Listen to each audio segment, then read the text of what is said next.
మిత్రులారా, మిడిల్ ఈస్ట్లో జరుగుతున్న యుద్ధం ఇప్పుడు ప్రపంచమంతటా దాని ప్రతిధ్వని వినిపించే స్థాయికి చేరుకుంది. పరిస్థితులు ప్రతి కొత్త వార్తతో ఒక కొత్త భయం, కొత్త చంచలత్వం మరియు కొత్త ప్రశ్న పుట్టుకొస్తాయి. ఈ గందరగోళంలో అమెరికా ఉంది మరియు ఇరాన్పై ఇజ్రాయెల్ కొనసాగుతున్న సైనిక చర్య అకస్మాత్తుగా భారతదేశంతో సహా అనేక పెద్ద దేశాలను ఆందోళనకు గురిచేసింది. ఇండస్ట్రియల్ జోన్ సమీపంలోని సైనిక స్థావరాలపై దాడి చేసింది. చబహార్ సమీపంలోని కొండ ప్రాంతంలో అకస్మాత్తుగా అని చెప్పబడింది పెద్ద చప్పుడు వినిపించింది. ఇది మొత్తం ప్రాంతాన్ని కదిలించింది. ఇప్పటికే ఇరాన్, అమెరికాల మధ్య తీవ్ర ఉద్రిక్తతలు నెలకొన్న తరుణంలో ఈ దాడి జరిగింది. ఇది గరిష్ట స్థాయికి చేరుకుంది మరియు బే ఏరియా మొత్తం యుద్ధం యొక్క నీడలో ఊపిరి పీల్చుకుంది. అయితే ఈ పేలుడుతో ఓ ప్రశ్న తలెత్తింది. ఇది చాలా క్యాపిటల్స్లో ప్రకంపనలు సృష్టించింది.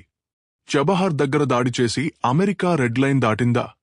ఎవరూ తాకడానికి ధైర్యం చేయలేదు.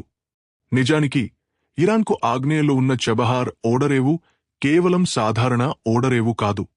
ఇది గత కొన్ని సంవత్సరాలుగా మొత్తం ప్రాంతీయ రాజకీయాల దిశను మార్చిన వ్యూహాత్మక కేంద్రం. ఒమన్ గల్ఫ్ వెంట ఎటువంటి బలవంతం లేదు. గత కొన్నేళ్లుగా ఈ ప్రాజెక్టులో భారత్ భారీగా పెట్టుబడులు పెట్టడానికి ఇదే కారణం. భారతదేశం కోసం చాబహార్ కేవలం ఓడరేవు మాత్రమే కాదు, ఆఫ్ఘనిస్తాన్ మరియు మధ్య ఆసియాకు నేరుగా యాక్సెస్ను తెరిచే తలుపు. అది కూడా పాకిస్తాన్ ని పూర్తిగా దాటవేయడం ద్వారా ఇది భారతదేశం యొక్క వాణిజ్యం, ఇంధనం, భద్రత మరియు వ్యూహాత్మక ప్రాప్యతకు ప్రధాన ప్రాతిపదికగా మారింది. భారతదేశం యొక్క ప్రభుత్వ సంస్థ ఇండియా పోస్ట్ గ్లోబల్ లిమిటెడ్ ఈ పోర్ట్ నిర్వహణలో ముఖ్యమైన పాత్ర పోషిస్తోంది. 2024 సంవత్సరంలో భారతదేశం దాని ఆపరేషన్ కోసం 10 సంవత్సరాల ఒప్పందం కూడా చేయబడింది. అందుకే చబహార్ చుట్టూ ఏ సైనిక కదలిక అయినా భారతదేశానికి ముప్పుగా పరిణమిస్తుంది. ఇది సుదూర దేశానికి సంబంధించిన వార్త మాత్రమే కాదు, దాని వ్యూహాత్మక ప్రణాళికలు మరియు భవిష్యత్తుకు నేరుగా సంబంధించిన అంశం అవుతుంది. ఇప్పటివరకు అమెరికా మరియు 2 గంటల 13 నిమిషాలు ఇరాన్లోని అనేక సైనిక స్థావరాలను దాని మిత్రదేశాలు ఇప్పటికే లక్ష్యంగా చేసుకున్నాయి. అయితే చబహార్ సమీపంలో ఒక దాడి జరిగినట్లుగా వచ్చిన వార్తలు మొట్టమొదటిసారిగా వెలుగులోకి వచ్చాయి. ఈ దాడి వెనుక కేవలం ఒక సైనిక లక్ష్యం మాత్రమే కాకుండా బహుశా ఒక లోతైన, నిగూఢమైన సందేశం కూడా దాగి ఉందని నిపుణులు భావిస్తున్నారు. ఇరాన్పై ఒత్తిడి తెచ్చే ఉద్దేశంతో పంపిన ఒక సందేశమది. గల్ఫ్ ప్రాంతంలో అమెరికా ఆధిపత్యాన్ని చాటిచెప్పేందుకు పంపిన ఒక సంకేతం. మరియు బహుశా సముద్ర మార్గాలను అడ్డుకోవడానికి జరిగే ఏ ప్రయత్నానికైనా మరింత తీవ్రమైన ప్రతిస్పందన ఎదురవుతుందని ప్రపంచానికి తెలియజేసే ఉద్దేశంతో పంపిన ఒక హెచ్చరిక కూడా కావచ్చు. ఈ మొత్తం పరిణామాల పరంపర మధ్య మరొక ఆసక్తికరమైన మలుపు చోటు చేసుకుంది. ఈ పోరాటంలో తమ మిత్రదేశాలు అనేక దేశాలు తమకు అండగా నిలుస్తాయని అమెరికా ఆశించింది. అయితే ఈసారి ప్రపంచంలోని అనేక ప్రధాన దేశాలు వెనక్కి తగ్గడానికే మొగ్గు చూపాయి. తాము తమ నౌకాదళాన్ని మోహరించబోమని జపాన్ స్పష్టం చేసింది. ఆస్ట్రేలియా కూడా దూరంగా ఉండటానికే నిర్ణయించుకుంది. ఫ్రాన్స్ మరియు బ్రిటన్ వంటి దేశాలు కూడా తమ యుద్ధ నౌకలను నేరుగా పంపకుండా సంయమనం పాటించినట్లు కనిపించాయి. ఈ సంఘర్షణ మరింత ముదిరితే మొత్తం ప్రాంతం యుద్ధ జ్వాలల్లో చిక్కుకుపోవచ్చని వారు భయపడ్డారు. అయితే ఈ ఉద్రిక్త వాతావరణం మధ్యే భారతదేశానికి ఒక ఊరటనిచ్చే వార్త అందింది. భారీ పరిమాణంలోని నింపుకున్న 2 భారతీయ గ్యాస్ ట్యాంకర్లు ఈ ప్రమాదకరమైన సముద్ర మార్గం గుండా విజయవంతంగా, సురక్షితంగా ప్రయాణించి వచ్చాయి. ఈ వార్త ఖచ్చితంగా కొంత ఉపశమనాన్ని కలిగించినప్పటికీ చబహార్లో జరిగిన పేలుడు తర్వాత అలుముకున్న ఒక పెద్ద ప్రశ్నను మాత్రం ఇది పరిష్కరించలేకపోతోంది. అసలు ఈ దాడి కేవలం ఒక సైనిక చర్య మాత్రమేనా, లేక దీని వెనుక మరెంతో భారీ వ్యూహాత్మక ఎత్తుగడ దాగి ఉందా? ఎందుకంటే చబహార్ అనేది కేవలం ఇరాన్కు సంబంధించిన ఒక ప్రాజెక్టు మాత్రమే కాదు, భారతదేశం, మధ్య ఆసియా మరియు మొత్తం ప్రాంతాన్ని అనుసంధానించే ఒక కీలకమైన ఆర్థిక కేంద్రంగా అది రూపుదిద్దుకుంది. ఒకవేళ యుద్ధ జ్వాలలు ఈ ప్రాంతానికి కూడా విస్తరిస్తే ఆ మంటలు భారతదేశం యొక్క దీర్ఘకాలిక వ్యూహాత్మక ప్రణాళికలపై ప్రత్యక్ష ప్రభావాన్ని చూపవచ్చు. ప్రస్తుతం పరిస్థితి ఒక కీలక మలుపుకు చేరుకుంది.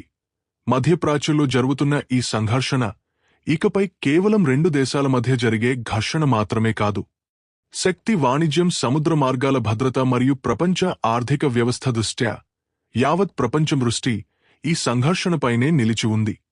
మరియు 409 చబహార్ సమీపంలో సంభవించిన పేలుడు ఒక కొత్త పరిణామాన్ని సూచిస్తున్నట్లు కనిపిస్తోంది. అంటే ఇప్పటివరకు సురక్షితమైనవిగా భావించిన ప్రాంతాల గుమ్మాలనే యుద్ధం ఇప్పుడు తట్టడం ప్రారంభించిందన్న సంకేతం అది.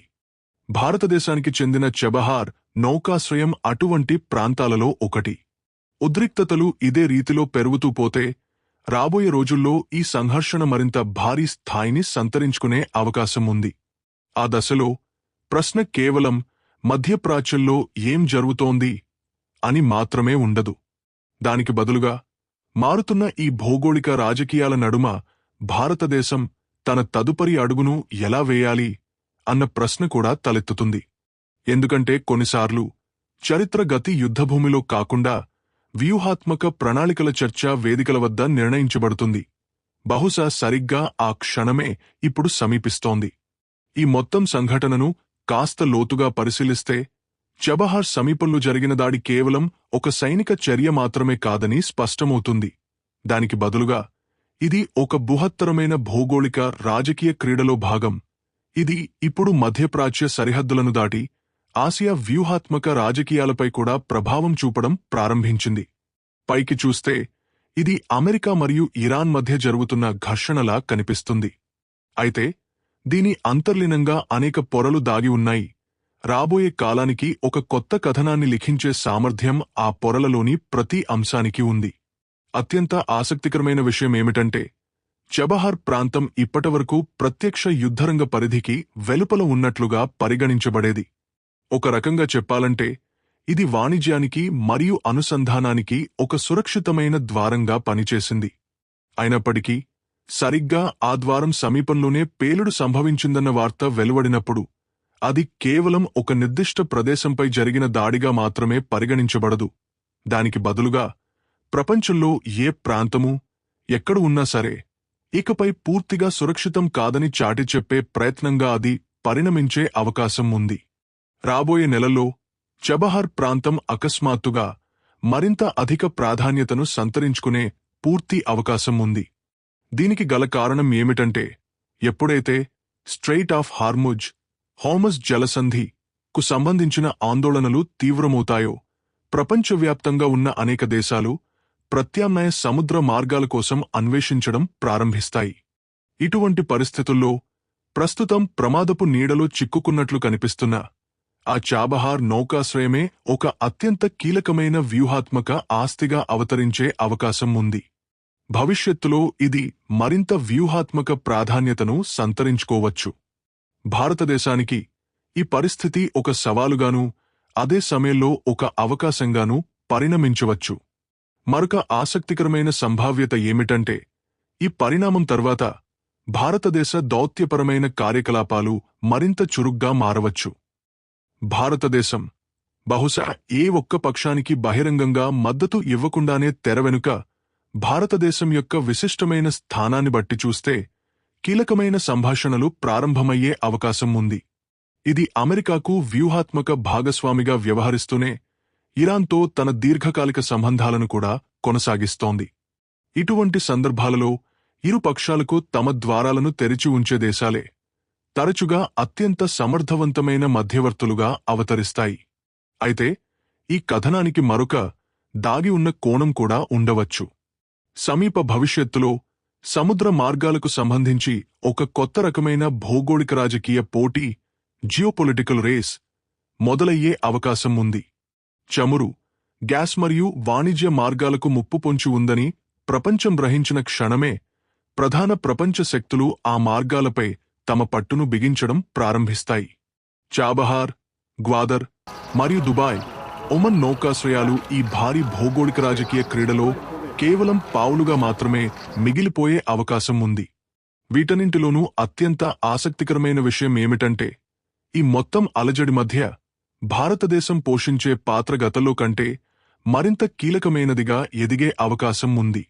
అనేక దేశాలు ప్రత్యక్ష ఘర్షణను నివారించడానికి ప్రయత్నిస్తూ దానికి బదులుగా దూరంగా ఉంటున్న ఈ తరుణంలో భారతదేశం వంటి శక్తులు క్రమంగా ప్రాంతీయ స్థిరత్వానికి కీలక రూపకర్తలుగా పరిణమించవచ్చు.